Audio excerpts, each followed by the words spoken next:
Hi, in this video, I'm going to go over some of the settings and visibility choices that we have with the athletic theme. So essentially, lots of aspects of the athletic theme are customizable through the theme editor. To access the theme editor, you're logged into your BigCommerce store, head off to Storefront, click on My Themes. You should see Athletic. If you do, click on the Customize button, which will then open up the theme editor. So in a previous video, I covered how to change colors and some basic approaches there, as well as another video showed you how to change your logo. So this video is going to primarily focus on the settings and visibility sections of your theme editor. Fonts is self-explanatory. So this is really just going to focus on the settings and visibility area. What I recommend is to always start with the visibility. That way you're not trying to customize things that you will eventually hide. And that's the way we look at it. Settings are configuration settings for different features. Visibility is whether or not something should be shown. So underneath visibility, we'll go through some of the more important ones. The first one is the show web pages in primary navigation. By default, this is turned off. All web pages are shown in the footer down here. But if you do want web pages to show up in your top navigation, so for example, you don't have a lot of categories and you want to complement that with some information links, you just check that box and the information or your information pages will start to show up in the top navigation. Also in the header, you can choose whether or not to show your social media icons. Social media icons can exist both in the header as well as the footer of the website. It's not exclusive, or you can just have it in one place and not the other place.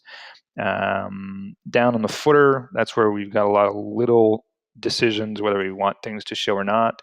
So brands is a column that would appear that shows your brands. I think it's up to 10, and then you see view all to see the remaining ones. You have the choice whether you want to show your social icons. Then you have your list of payment methods. So these are just logos that will disappear or appear based on whether they're toggled on or off. You've got your ability to show the store name with the copyright and year down on the footer, and show Powered by BigCommerce, which by default we have turned off. So after we've done our main sections, which are the header and footer, then we kind of bust this out by page type. So the first page that we'll look at is the home page, and we work from top to bottom. So the first choice is, do you want to show the carousel?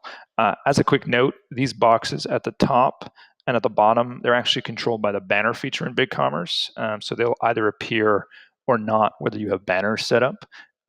So the carousel itself is the first item that we can toggle on or off. Right now it's set to show. From there, we've got our featured product blocks. We've got 3 of them. So we've got the featured products, most popular products, and new products. If you don't want to display them, you basically disable, but also within this same setting, you can choose how many products to show per block. So that's the home page. Then the product page, which is the next most important page. We'll head off there. Again, here we get to decide if we want to show these product blocks. So the product blocks on the product page are related products, customers also viewed, and you also get to show how many reviews you would show in line. I don't have an example of reviews right here, but this is where you'd adjust whether you want or how many reviews and if they're going to actually be displayed. Also, what we've done is we've kind of taken a lot of the additional information, organized it for the product, but there is the ability to show your product weight and product dimensions, which we leave on by default. And you can find that information underneath the specifications tab if it's entered. So in this case, the weight of the product was entered, but the dimensions were not. If it were, it would be inside this specifications tab. Product cards are extremely important because they appear everywhere. So just to define what a product card is this, for example. It will appear in all the product blocks, like related products, customers also viewed.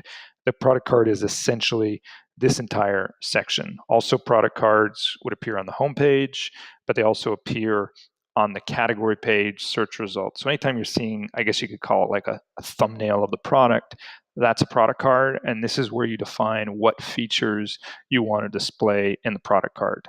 So one of the toggles is the quick view button. Once you hover over, you can do a quick view. We personally recommend turning that off, but we leave it on since a lot of customers look for that feature. The other one is price ranges. This is very interesting. So in a case where a product has product options, but those product options affect price. I'm not seeing an example here, but let's say this product, you could choose the options and that would modify the price from 765 to 900. It would show the price range instead of just showing the lowest price. So that's the question to ask yourself is, do you want to show the price range with products with product options, or do you just want to show the lowest price? The next feature here in the product cards are whether or not you want to show the sale badge. The sale price will always be displayed, but it's whether or not you want to show that sale badge up in the top left corner. Same thing for the low stock badge. We built in a feature that if there are less than 5 in stock, we put a low stock badge to provide a little bit of urgency, so you can choose to display that or not. And then the last big visibility section is on the left column. So if any of these options are selected, then there will be a left column on your category pages as well as your search results page. Same thing as if you have the faceted search feature turned on with BigCommerce, that by default will add the left navigation. To show you an example though, if I turn off both of these features, so that's one turned off. We've got the fastest search. I just noticed that. So this is not going to show you the example. So I guess, yeah, we've got it turned on in the demo store with the fastest search, but imagine that that fastest search wasn't there. Essentially, we'd take up 100% of the width, which means your product grid would be wider. So that's something to keep in consideration if you don't have the fastest search, whether or not you want the left column on category pages. So that covers the visibility. In the next video, I'm going to cover the settings.